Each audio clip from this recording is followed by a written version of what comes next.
Hello and welcome to our webinar, PBL in the Elementary Grades from the Buck Institute for Education. I'm John Larmer, Director of Product Development at BIE, and I'll be your host for the webinar today about PBL in the Elementary Grades. It's based on a new book we published last spring in 2011, and I was the co-author along with Sarah Hallerman. So welcome everyone. We'll take you through about a 45-minute webinar today in 3 parts, which I'll describe in a minute.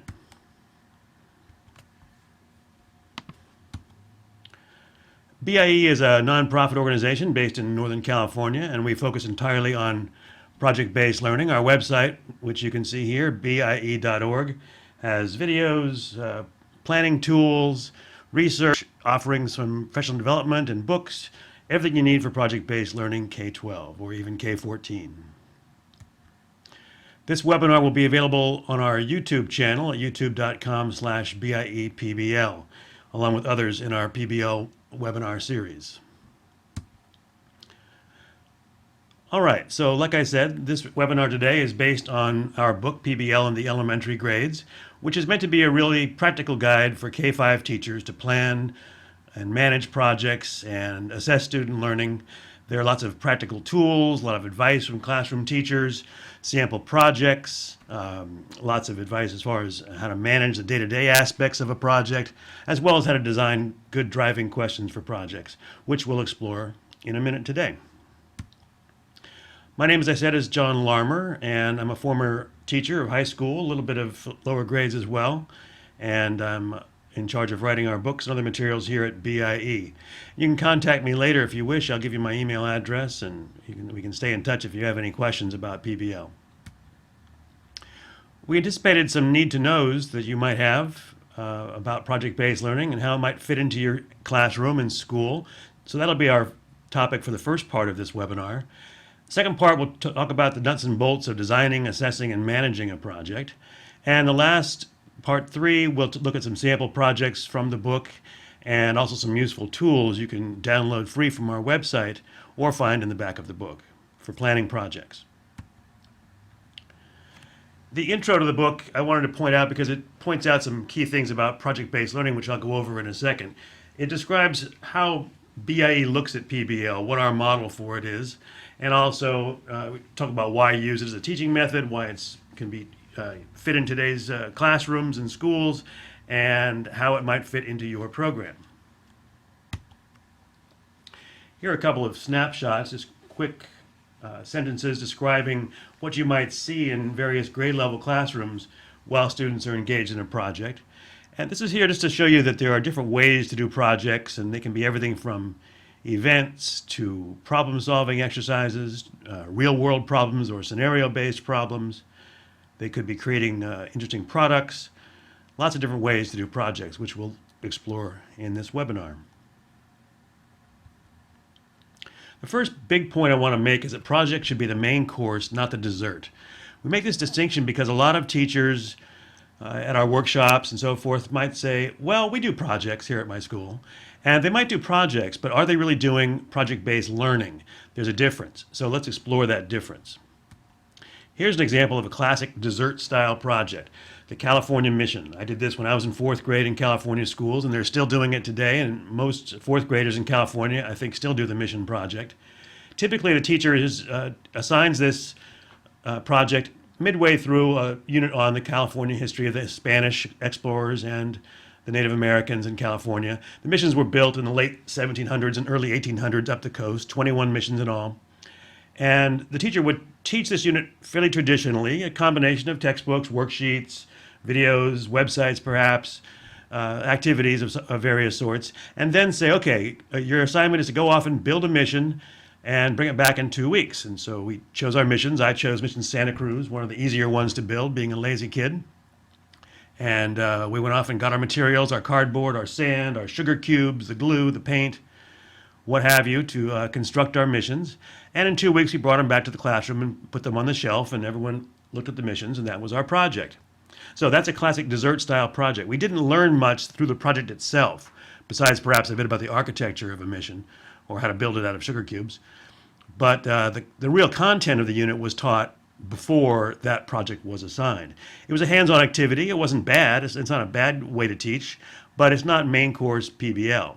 But what if, instead of that kind of project, what if on the first day of the unit, the teacher had given us this memo? And before teaching any of the history of the Spanish and the mission history in California, we got this memo, which I'll read aloud. Dear keepers of the missions of Alta California, the church would like to establish another mission, the 22nd, somewhere beyond the one in Sonoma. Please tell us exactly where you think the mission should be located and what it should look like, based on your knowledge of the area. Explain how it will help meet our historic goals for the missions in California. With gratitude, Archbishop Fonte, Mexico City, the 10th of June, 1818. So that launches the project. The teacher would explain that they'll be working in teams, they'll be making a presentation to the Archbishop in 4 weeks using visual aids, which might be a model, might be a set of drawings or other kind of plans for the mission. And that launches the project. Then the teacher would ask students what questions they might have. What do they need to know to do this task? And you would generate a list with the class. Things like, well, what's Alta California? What's a mission? Why is this guy in Mexico giving us this task? Where's Sonoma? What are the historic goals for the missions? What's the geography like? What are the Indians like in this area? So lots of questions about the content. They might also ask about the process. Who's going to be on my team? What kind of visual aids? Is there a written thing we got to do too? How long is the presentation? Those kind of nuts and bolts questions. So that list of questions then becomes the roadmap for teaching the content of the unit. You can anticipate a lot of that content in advance because you know students are going to need to know things about the mission history. But now they have an authentic need to know it to do this task. And the project then is kind of like the envelope that encloses all of the content and skills you want students to learn. It's all framed by this task of doing the project. And you still would use a lot of the same traditional teaching methods you might have used in a regular unit, but now they're in the context of this engaging project. Here are a couple of other examples of dessert versus main course PBL. So here's one from science. I'll let you read that for a second.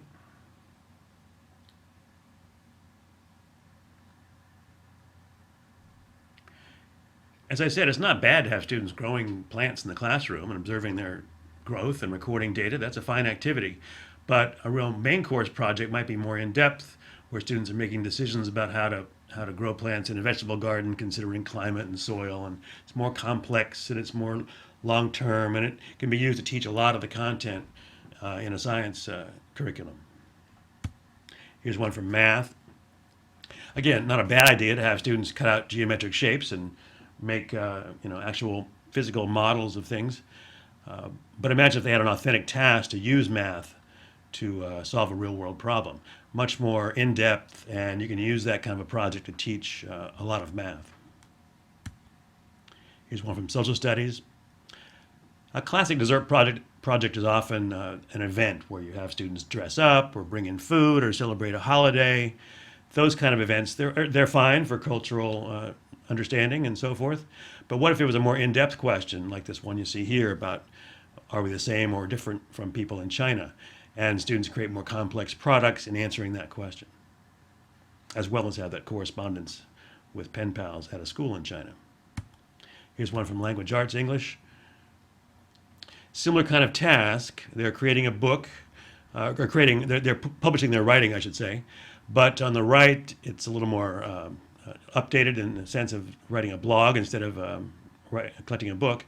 But also it's investigating this deeper question of what's it like to be a 9-year-old, which is sort of exploring a deeper theme as a purpose for the writing, not just sort of a random collection of stories about animals. All right, so any main course project should contain these 8 essential elements. These are our 8 essential elements of project-based learning. In the center are the things you want students to learn, the content and the 21st century skills.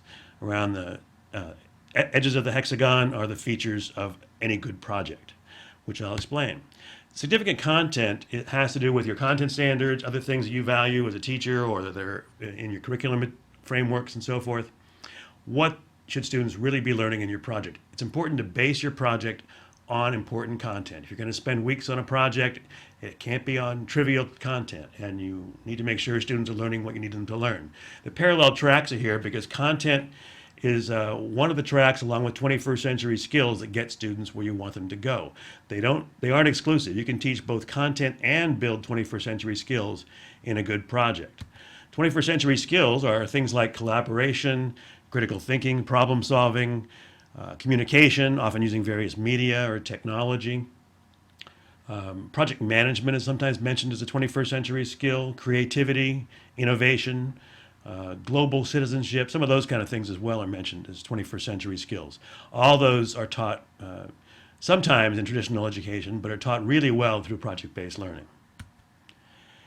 In-depth inquiry, that's an important feature of any good project. It's not just looking up information and spitting it back or copying stuff off the web or from a book. Students are engaging in inquiry means they're asking questions. They're asking their own questions. They're digging for answers, guided by the teacher, of course, but they then ask deeper questions. It's kind of a process of what are we learning? What are we finding out? Now what do we want to know? What questions do we have now? So it goes in depth and it involves questions, especially students' own questions.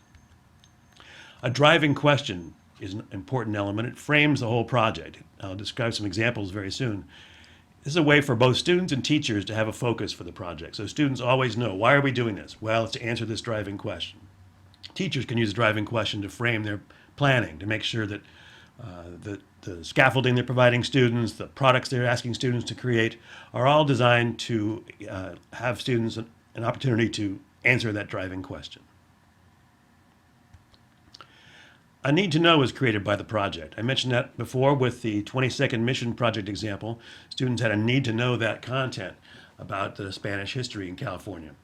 So the engagement ring here symbolizes that fact of the student engagement idea, but the project itself begins with an entry event of some sort, which launches that need to know process. I'll describe some of those a little later. Voice and choice. Students should be given chances during the project to express their own voice, to express opinions about things, to make decisions about things, how they do their work, what kind of work they produce. Perhaps it's all the same product, but the way they do it can be a little bit different. Perhaps they're creating different products for a project. Like one group could be doing brochures, another group does a written report, another group does an oral presentation, and so forth. But students have a chance to make some choices during the project. Of course, this is less true for younger students, who need more guidance from a teacher. But students who get more used to PBL, even at younger ages, can be given chances to have more and more voice and choice. Revision and reflection is important during a project to allow students to have time to revise their work, to make sure it's good quality, to get feedback, use formative assessment, both from themselves, self-assessment, peer assessment, from the teacher. And again, it depends on how old the students are. Younger students perhaps can't engage in as much peer assessment, but everyone gets a chance to think back about their work and make it better. It's important when you have those presentations at the end of a project that your students' work is high quality after all. And reflection, both at the end of the project on both content and process, and during the project, to stop and see how we're doing as a team or how well we're critically thinking or solving problems. And finding a public audience, that's to make sure students are, they're going to step up to the plate, so to speak, when they have an audience that's going to hear their work besides the regular teacher and classmates.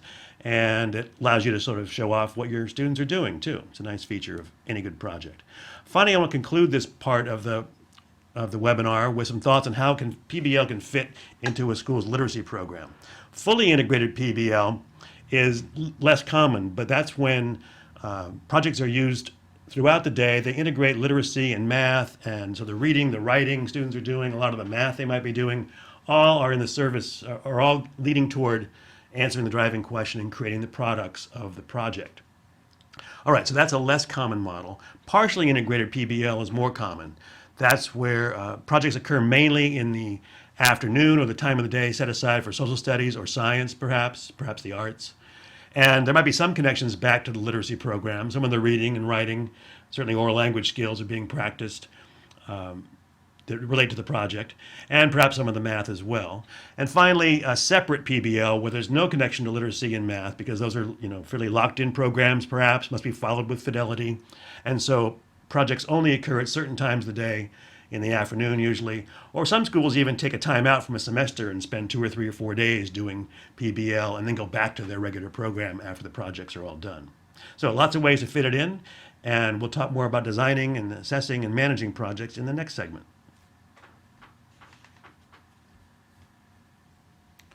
The next part of our webinar on PBL in the elementary grades is about designing, assessing, and managing a project. So let's look at some more pieces of that of our new book that describes some of these things. All right, the Getting Started chapter talks about how to get ideas for projects and how big your project ought to be, the scope, how to include content and 21st century skills as essential elements, what are the major products students will create and who are they going to present them to, what's your public audience going to be, and what's your driving question for the project.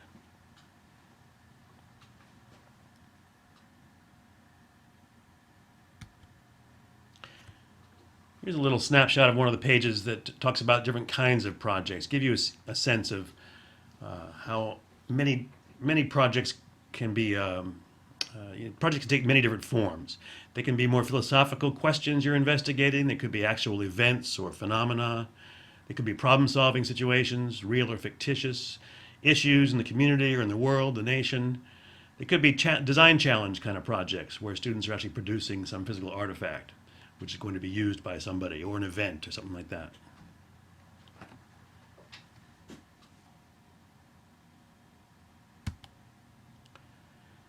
Here's some ideas for getting started with how to think of your content standards in terms of project-based learning. Look at some standards that seem to be more in-depth, more complex, and they might suggest projects. Here's one from social studies in first grades of an economics standard where students create their own business, basically, after investigating community businesses, or a science standard. In that one you can see it's a fictitious scenario kind of project, where they're in the role of scientists.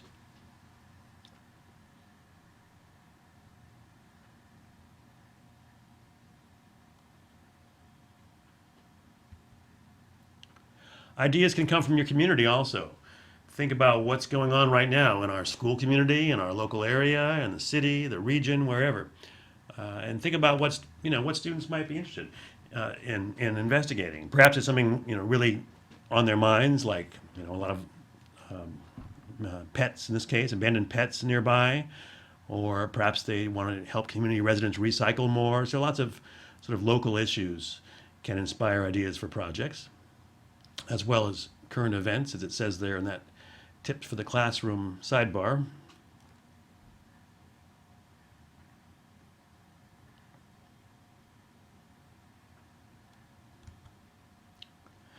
Ideas for projects can also come from online libraries. There are lots of them now springing up around the country.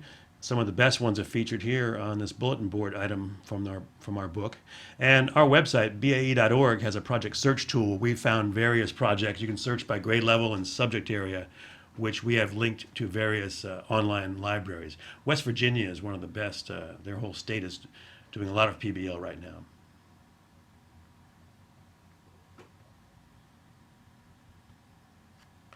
Here's a tip from the classroom about doing your first project and staying a little bit less ambitious, just so you get used to it, your students get used to it. Don't bite off more than you could chew with a long, complex project. So for the first one, keep it short, 2, maybe 3 weeks. Depends how much time you spend per day and per week on it, of course. Stick with one curricular area. Don't make it social studies and science and the arts with integrated literacy and math. Save that for when you're more experienced with project-based learning. Keep the products relatively simple. You don't need to have too many community trips or contact with experts out in the real world if you want. Make it more classroom focused. I'll show you some examples of more modest as well as more ambitious ones a little later. Here's some examples of those kind of products students might create. And a way to do it is to think about what do people in the real world actually do in the job. What do they create? What kind of products? So think about various professionals, people and adults in various roles they might play, both as citizens or in the workplace.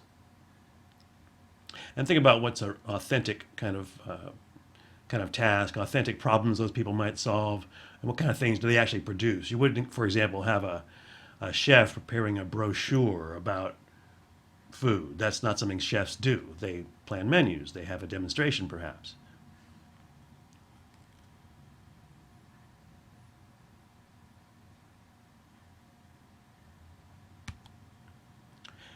We have some tips in the book for K2 teachers because project-based learning looks a little different sometimes for lower grade levels.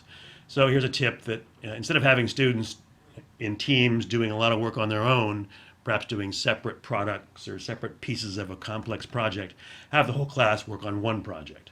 So one of our spotlight projects at the end of the book is an example of that, a couple of them actually, where the whole class is contributing to one project.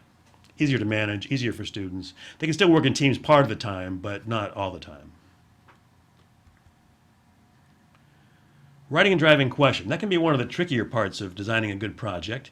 It's a writing task. So here's a template we provide, and this is a way to sort of plug in various things to create a driving question. How can we, now think about the role students are playing, like that slide I showed you of different people in the real world and the products they create.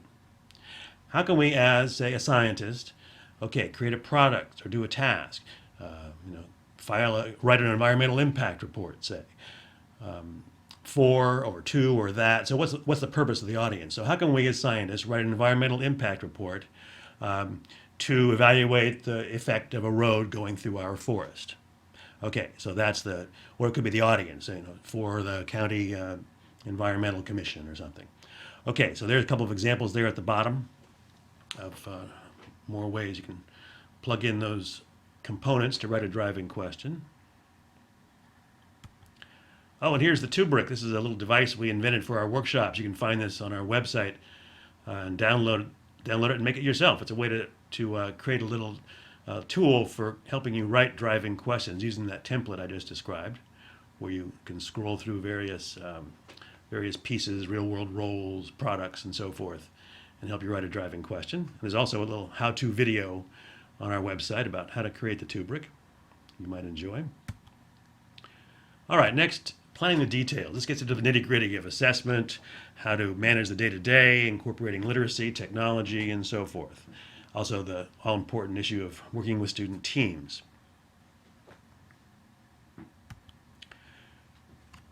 When you design a project, any project follows this basic flow. So these are the basic sort of steps and sequence that we go through in this chapter. First, launching the project with that entry event, like I mentioned. It could be a memo, it could be a guest speaker, a field trip, a piece of a film, a provocative piece of reading, a lively activity or discussion. Anything can launch a project, get students asking questions, introduce the project topic, start that path of inquiry where students are asking questions and finding out answers. And they're engaged. They want to do the project because it's interesting or it's important or exciting or challenging for them. Then you build knowledge and skills, all trying to answer that driving question, which we just went over. Also, time to revise and work on good quality products that answer the driving question. And finally, at the end, the presentation to the public audience and some reflection time as well.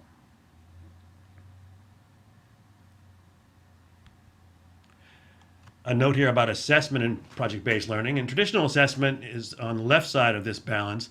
It's done by the teacher. It looks mostly at student knowledge, and skills perhaps too, reading and writing and so forth. And it's based on individual student assessment. In PBL, that needs to be balanced. That's all still very important. But in PBL, students do some self-assessment, older students, peer assessment. You're looking at 21st century skills as well as content knowledge and skills.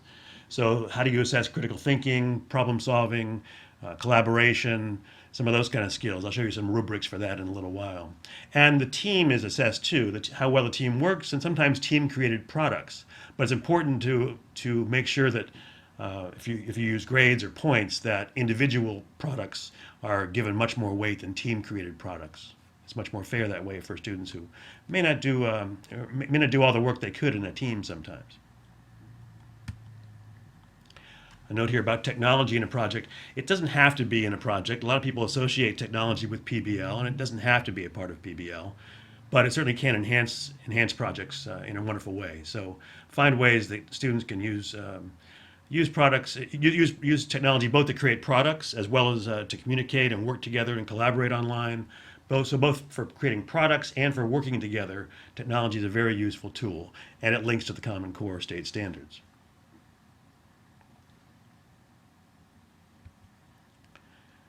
Next chapter is about managing your project, so we'll talk a little bit here about how you do that during a project to help students with their collaboration skills and coach them during the project to think critically.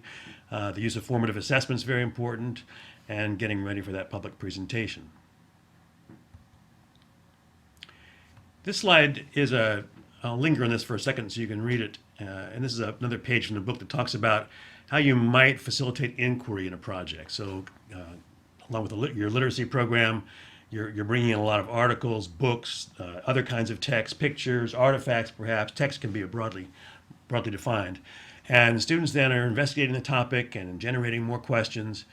You give them some scaffolding, note-taking guides, other ways to record answers. Readers' workshops, concept word walls, various lessons or workshops you might conduct to teach content related to the project. Lit circles with books that relate to the topic. This is one of those partially integrated or even fully integrated models of PBL I talked about.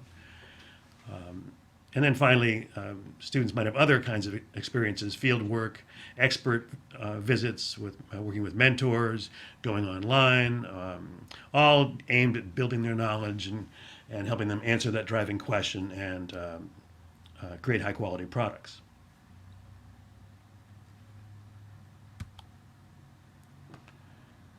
In the last chapter of the book, or almost the last chapter, it talks about the final step of a project where you need to reflect and perfect. And this means you celebrate success with a project. It's important when you end a project to conclude with something celebratory, because students have had a long and hopefully rewarding experience with the project, and it wouldn't be right just to move on to the next unit the next day. So take time to celebrate their success, have the public audience stick around after presentations, or give an awards ceremony, have a project wall where you record your memories of the project. Lots of ways you can help capture the experience and students' thoughts about the project. Also, it's a great way to preserve the memory for next time you might do the project.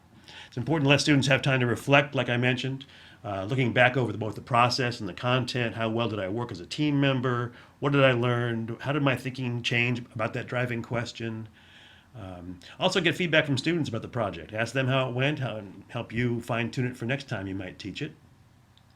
And you might realize you have to reteach some things if your data shows if you have some assessments toward the end that showed students still weren't getting something. You need to use that time at the very end of a project to either reteach, or you might think about how you might reteach some of that stuff in a separate unit or a later project. And finally, save student work. Very important to not throw it all away, because you might want to use it next time to help provide models for students or create good rubrics, or just as a way to archive your project to share with other teachers and remind yourself about it next time you teach it. All right, so that's what we're going to talk about. Today in this segment. Next part of the workshop, or the webinar rather, we'll look at some planning tools and rubrics and other useful things for teaching your project.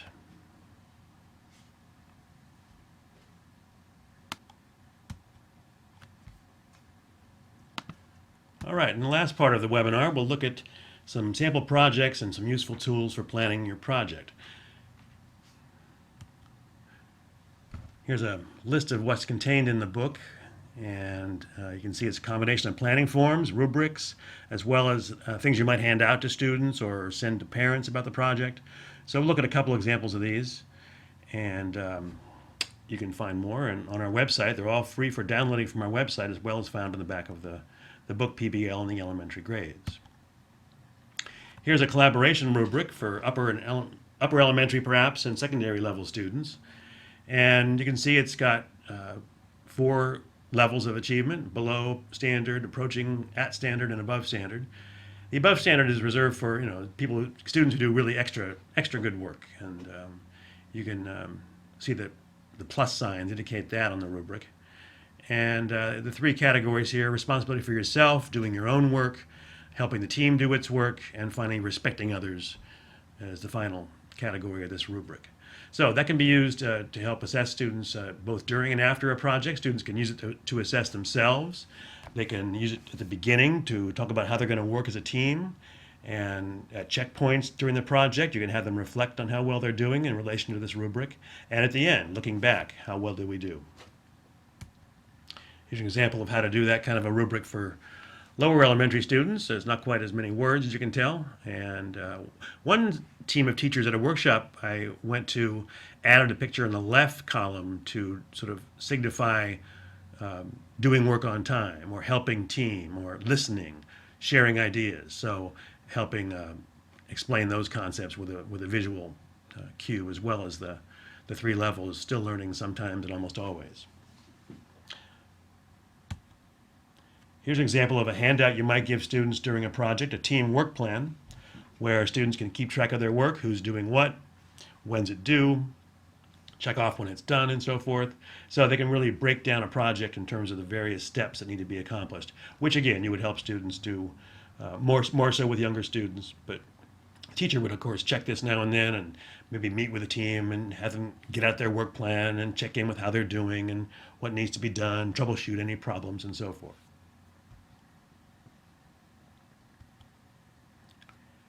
Let's go over some of the spotlight projects that we feature in the back of the book. This will give you a good sense of some of the range of products and tasks that project-based learning can involve. And there's one from every grade level here, from kindergarten on up to fifth grade. Two for fifth grade, actually. I'll show you in a second. So for kindergarten, here's a nice one from, actually it's Kentucky, not West Virginia. Sorry about that. Little typo there, but this is a rural school, and looked at animals in their area, created a nice illustrated book. So they learned science, there was writing, there was art in here, and it was a real purpose. They created it for a local county government office. The guest speaker that launched the project, an entry event, came from that county office, asking students to create these materials for younger visitors to their office. The first grade project there was launched when the principal came in and asked the students to help develop some new rules for various parts of the school. So in teams, students divided up different areas of the school, and then they actually created videos to explain their rules, and posters, and the principal came back and was the audience along with some other adults for their final presentations. Here are the examples from other grade levels. This second, third grade pizza shops project I'll go into in a little more detail in a second. It's one of my favorites. These are some fairly ambitious ones here. The pizza shops one took about 2 months, and it was used to teach a lot of the literacy and some of the math, as well as science and some social studies. So a lot of content in that project. That's from a school in Boston. Third grade project there, social studies. A classic sort of example of a social studies project is to create a museum exhibit of something. And so in this case, students in the Parkland district of urban Louisville, that's where Muhammad Ali grew up, did a sort of a community history project, and they talked to older residents, got tours of the area, spoke to local experts, politicians came in to talk to them, and they created a mural, they created a written newsletter about their community, and these museum exhibits that were shown to the community. Very successful project that really brought a lot of pride to the school and to the community. The fourth grade project here, the shrimp project, has become an ongoing one that's been going for about almost 20 years now in Northern California, where it began with a student just asking a question about how can we save endangered species, after they watched one of those sort of depressing videos about species dying around the world. So students found a real animal in their area that was endangered, a freshwater shrimp, and began habitat restoration in the creeks, with cooperation from a rancher near the school community. So that project is carried on now. Students at that school and other schools do similar projects, and it's been going on ever since. It began in the early 90s. The two fifth grade projects here are less ambitious. They're more examples of single subject projects. The cell phone project, what kind of plan should we get for my family, my needs? That can be done at different grade levels. You can even include algebra. So in this case, students were having to pitch their proposal to their parents on what kind of plan should our family get for the cell phone. And the fifth grade science one is an example of a problem, a problem solving, a problem-based learning, if you will, kind of PBL, where students are looking at a mysterious set of symptoms in a patient, which is what medical students actually do. It's what began the whole problem-based learning movement back in the 60s. So that's a good sort of science project, which did not connect much to literacy and math.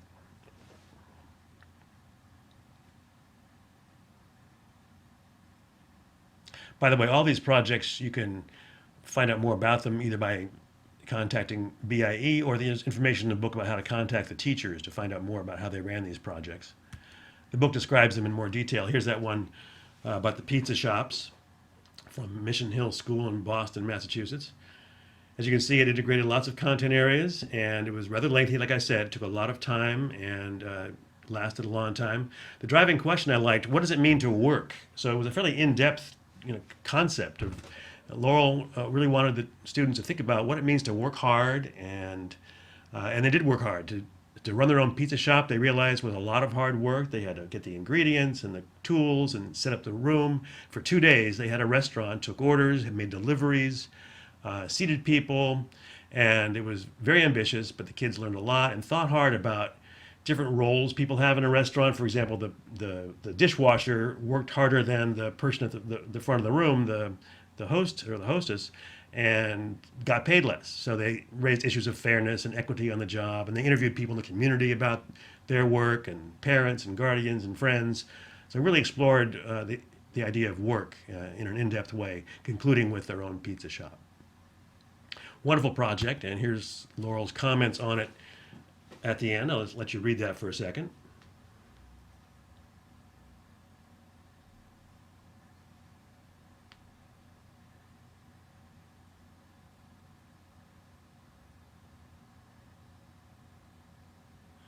So I like how Laurel talks about how real learning is important, that it's memorable for students. What they learn sticks with them longer, both emotionally as well as the content knowledge really sinks in deeper than with many traditional forms of education.